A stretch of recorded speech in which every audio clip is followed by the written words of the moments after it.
खुलुमबाय बड'लेण्ड इंखं टेलिभिजन स्टुडिय'आव आं ललिता गयारी दिनै मोनाबिलिनि गाहाय रादाबफोराव दं।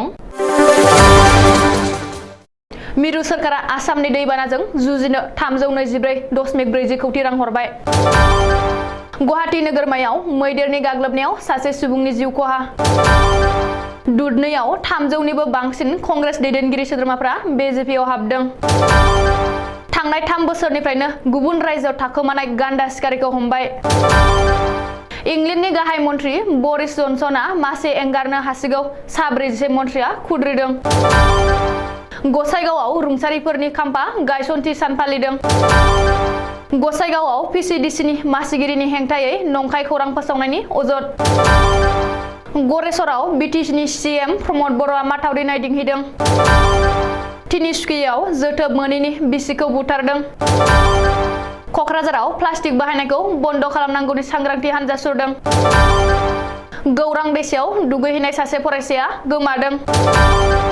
चिरांनि बर' बाजारनि हाथाया इउपिपिएलनि हेंथायै हाथाय बन्द। दानिया फैदो आबुं रादाबाव।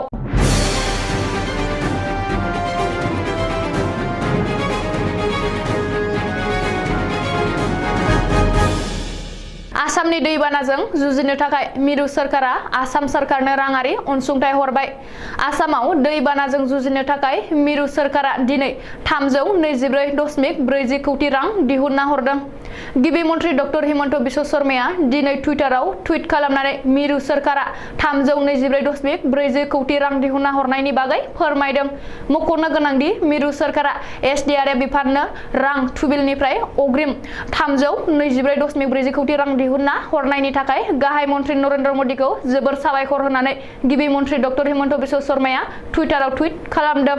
बबेखानि मिरु सरकारा हरनाय बे राङारि अनसुंथाइनि जोहै रायजोआव गिख्रंथाव दैबानानि हेंथायै जुजिनायाव आरो दैबानायाव भुगिनांनाय सुबुंफोरनि सायाव राहा लानायाव मदद जागोन होननानै गिबि मन्थ्रि डक्टर शर्माया बुंदों।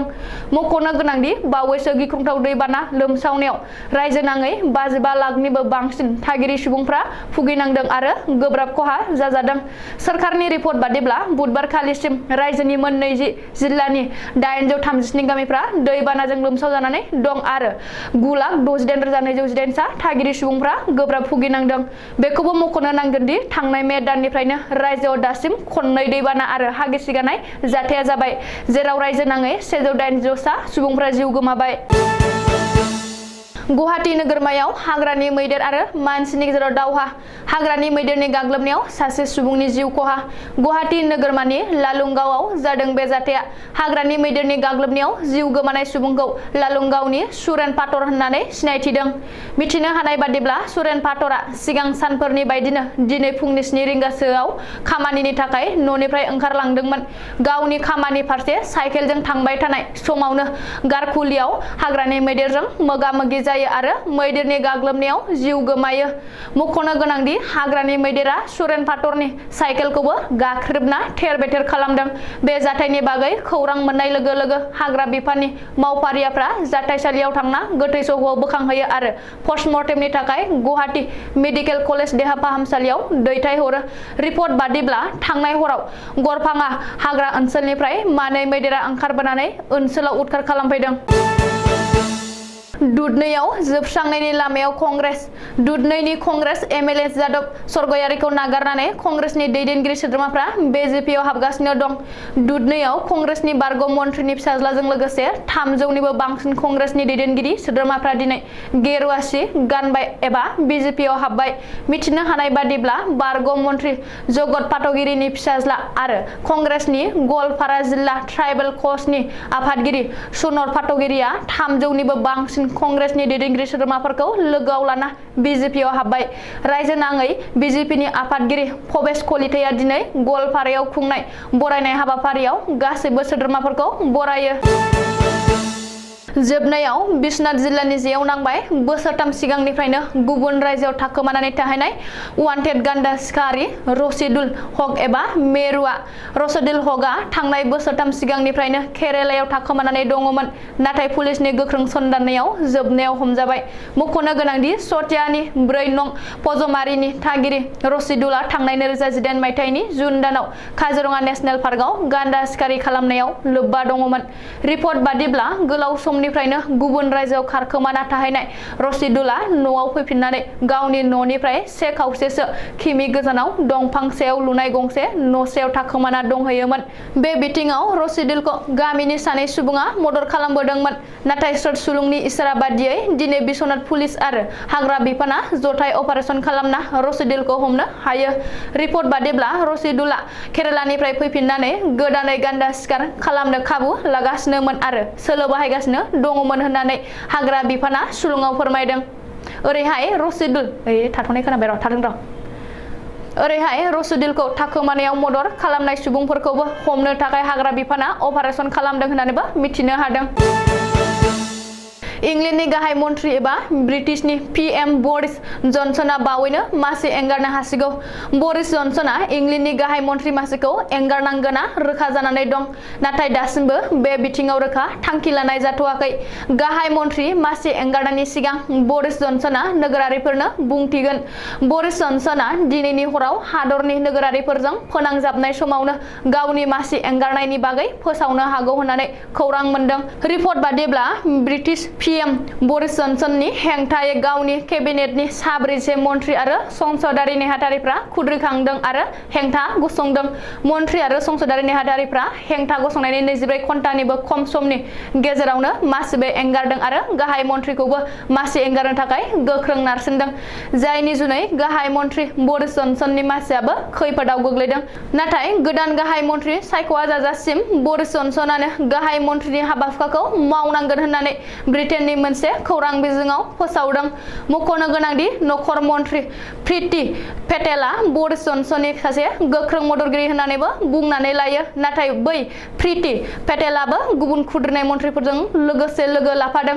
ओरैहाय गाहाय मन्थ्रि बरिस जनसनआ गावनि मासिखौ रैखा खालामनो थाखाय खुद्रिनाय मन्थ्रि आरो संसदारि नेहाथारिफोरखौ आलादा आलादायै लोगो हमना सावरायदों, नाथाय बरिस जनसनआ लुबैनाय बादि जेबो मोजां फिथाय थायाखै। गसाइगाव महकुमानि सिङाव थानाय तेलिपारा मुंख्लं-देरानि लांगोनायाव आकमा आफादनि बानजायनायाव रुंसारिफोरनि खाम्फा गायसनथि सान फालिदों। हाबाफारियाव दुलाराय सावथाल फरायसा आफादनि आफादगिरि रिमान सरेनजों लोगोसे दुलाराय सावथाल आइजो आफाद आरो आदिबासि चेलेन्ज अभियान गौथुमनि गोबां सोद्रोमाफ्रा नुजाथिफैयो आरो मुंख्लं खाम्फायाव बिबार बावो, लोगोसे 1 मिनिटनि थाखाय गोसोखां आरज गाबो। आकमा SCMA आफादनि आफादगिरि जाब्रेस काकाया बुङो दि जोंनि दाबिया 1996 मायथाइनिफ्रायनो सावथाल हारिखौ आसामनि जनजाति महरै सिनायथि होनाय आरो सावथाल हारिनि मोनथायखौ दाबिना होननानै फोरमायदों आरो गुबुन गुबुन आकमानि दाबिफोरखौ सोरखारनिसिम गोसोखां बिलाइनि गेजेरजों हाथियार दोननानै गथायनाय जाबाय आरो मोजां फिननाय मोनगासिनो दं होननानैबो फोरमायदों आफादगिरि जाब्रेस काकाया। गसाइगाव महकुमानि सिङाव 1 नं सेरफांगुरि PCDCनि मासिगिरि हाफिजा खातुन मुंनि सासे आइजोखौ थांनाय 5 जुनाव माखासे खौरां बिजोङाव PMAY नि न' मोनगिरिफोरनिफ्राय 1,000 निफ्राय लानानै 15,000 सिम रां खांनानै जादों आरो फैखानाय माखासे न'फोरखौ दाननानै होदों होननानै नंखाय अजद दैखांदोंमोन होननानै फोरमायदों गामिनि रायजो राजाफ्रा। बिनिनो दिनै PCDCनि मासिगिरिजों लोगोसे गोबां रायजो राजा आरो PMAY नि न' मोनगिरि मोनसे खौरांगिरि मेल हांख्रायनानै रोखायै फोरमायथिदों। लोगोसे हाबिजा खातुना रायजो राजा आरो PMAY नि न' मोनगिरिफोरनिफ्राय माब्लाबाबो रां खांनानै लायाखै आरो रां बियाखै, लोगोसे रावनिबो न' फैनायखौ दाननानै होआखै होननानै रोखायै फोरमायथिदों। न' मोनगिरि मजिरन बिबिया लोगोसे थांनाय सानाव मुसारक आहमेद मुंनि सुबुङासो नंखायैनो लिंलांनानै आरो हाबिजा खातुननि बेरेखा बुङाब्ला न' मोननांगौनि मुं फारिलाइनिफ्राय दाननानै होनो हुमखि होदोंमोन आरो हाबिजा खातुननि हेंथायै नंखाय बुंहोदों होननानैबो फोरमायदों मजिरन बिबिया। बबेखानि आइजो मासिगिरिया गोरलैयै जेरै गोसो एरै बाहायनो आरो नारसिननो नाजादों आरो नंखायै अजद होदों होननानैबो बुंथियो नमनगिरिफोरा। लोगोसे माखासे पिसिडिसिनि मेम्बारफोरनि थुज्लायनायावबो बे जाथाया जादों होननानैबो बुंथियो पिसिडिसिनि मासिगिरि हाबिजा खातुना। दैबानाजों खहा जानांनाय हा-हु आरो माथावरि बायनायफोरखौ तामुलपुर जिल्लानि गरेस्वर मौजानि बेन्दोङाव थानाय दिगपारा मादलाबारियाव बिटिसिनि सीएम प्रमद बर'आ नायदिंहैदों। सुक्लाय आरो पुटिमारि दैमानि बायफ्लंनाय माथावरिफोरखौ थाबैनो बानायफिननो थाखाय बिफानखौ बिथोन होदों प्रमद बर'आ। बेनि अनगायैबो दैबानाजों खहा जाजानाय नखरफोरनो थाबैनो खहा सुफुंनानै होगोन होननानै रायजो राजानो खोथा होबोदों। सुक्लाय सेरफां समष्टिनि एमसिएलए नरेन्द्रनाथ नार्जारिखौ लोगोआव लाफानानै बृहस्पतिबारखालि दाब दाब जायगायाव नायदिंदों प्रमद बर'आ। रायजो राजाजों सावरायनाय समाव अखाफोर दाननै एबा दानथामनि गेजेरावनो माथावरिफोरखौ बानायनानै होजोबगोन होननानैबो रायजो राजानो खोथा होबोदों सीएम प्रमद बर'आ। सिगाङाव थिकादारफोरा गावसोरनि गोसो बायदियै मोजां खामानि मावाखैमोन आरो दा थिकादारफोरखौ नाखि लागायगोन होननानै बुंनायजों लोगोसेनो आथिखालाव बिफानारि इन्जिनियारनो गोबां बिबांनि जाबसिनगोन होननानैबो बुंबावदों प्रमद बर'आ। मोनसे मुगैथाव जाथाय। गावनि बिसिखौ हाबानि जोथोब लाबोनो हायैनि थाखाय लुबैसोला सासे फिसाया खारसि बिस्रोयै बुनानै बुथारनाय जाथाया सोराङाव फैदों। खौराङाव मिथिनाय बादिब्ला तिनिसुकिया जिल्लानि काक'पथाराव सैलेन गहाय मुंनि सासे लुबैसुला सुबुङा गावनि बिसिखौनो हाबानि जोथोब लाबोनो हायैनि खिथेरजोंनो रागा जोंनानै दुब्लि बारियाव माइ गायबाय थानाय बिसि अन्जना मरान गहायखौ खारसि बिस्रोयै बुना दुब्लि बारियावनो बुथारनानै गारबोदों। आबाद फोथारनिफ्राय गामिनि थागिबि रायजो राजाफोरासो न'सिम लाबोदों होननानै मिथिनाय जादों। जाथायनि सोमोन्दै बुथारजानाय अन्जना मराननि गहायनि बिफाया बुंथिनाय बादिब्ला हाबानि जोथोबनि थाखायनो बेबादि खारसि बिस्रोयै बुथारदों। आथिखालाव दायनिगिरि सैलेन गहायखौ तिनिसुकियानि पुलिसआ हमनानै जोबथेसालियाव दैथायहरबाय आरो गोख्रोङै बिजिरगासिनो दं होननानैबो पुलिसआ सुलुङाव मिथिहोदों। आबहावा रैखाथिनि थाखाय गासै रायजो राजाफोरखौ प्लास्टिक बाहायनायखौ बन्द खालामनांगौनि थाखाय कक्राझाराव फोरोंगिरिफोरजों लोगोसे गासै फरायसा फरायसुलिफ्रा मोनसे सांग्रांथि हानजा सुरदों। मख'जाथावदि आबहावाखौ गोग्गो खालामनो थाखाय सोरखारनि बिथोन बायदियै गुबुन गुबुन फसंथानफोरा सरासनस्रा प्लास्टिक बाहायनाय सुबुंफोरखौ बन्द खालामनांगौनि बिथोन होदों। बेबादिनो कक्राझार गुदि फोरोंथाय मिरुनि गोरायुं सोमदोन ब्रह्मनि दैदेननायाव एबा बानजायनायाव आरो कक्राझार मिउनिसिपाल बर्डनि मासिगिरि प्रतिभा ब्रह्मनि मासि लानायाव वान टाइम प्लास्टिक बाहायनाय गासै रायजो राजाफोरखौ थाबैनो बन्द खालामनांगौनि थाखाय गासै फोरोंगिरिफोरजों लोगोसे गोबां फरायसाफोरा आखायाव प्ले कार्ड लानानै हानजा सुरदों। थाबैनो प्लास्टिकखौ बाहायनायखौ सरासनस्रा सुबुंफ्रा बन्द खालामाब्ला बिसोरनि सायाव गोख्रों राहा लानाय जागोन होननानैबो हुमखिबो होनाय जायो। कक्राझाराव दुखुनांथाव जाथाय। सासे फरायसाया गावनि लोगोफोरजों जयैनो गौरां दैसायाव दुगैनो फैनानै दैयाव गोदोनानै गोमानानै दं। कक्राझार नोगोरनि साखाथियाव थानाय गौरां दैसायाव बिनेश्वर ब्रह्म इन्जिनियारिं कलेजाव केमिकेल इन्जिनियारिं बिफानाव फरायबाय थानाय आन्टारिक्सा शर्मा मुंनि सासे फरायसाया बेलासिनि 4 रिंगासो समाव गावनि साबा लोगोफोरजों जयैनो गौरां दैसायाव दुगैनो फैनानै दैयाव दुगैबाय थानाय समावनो हरखाबै दैनि सिङाव गोदोनानै गोमानानै दं। गौरां दैमायाव दुगैनानै हरखाबै गोदोना जिउ गोमानाय आन्टारिक्सा शर्माखौ गुवाहाटी मिर्जानि थागिबि होननानै सिनायथिनाय जादों। जाथायनि उनाव जाथायथिलियाव कक्राझार पुलिस आरो SDRF हानजाया गोमानाय फरायसाखौ गोबां सम नागिरसेयावबो खौरां सुजुनाय समसिमहालागै बोखांथ'नो हायाखै होननानै मिथिनाय जादों।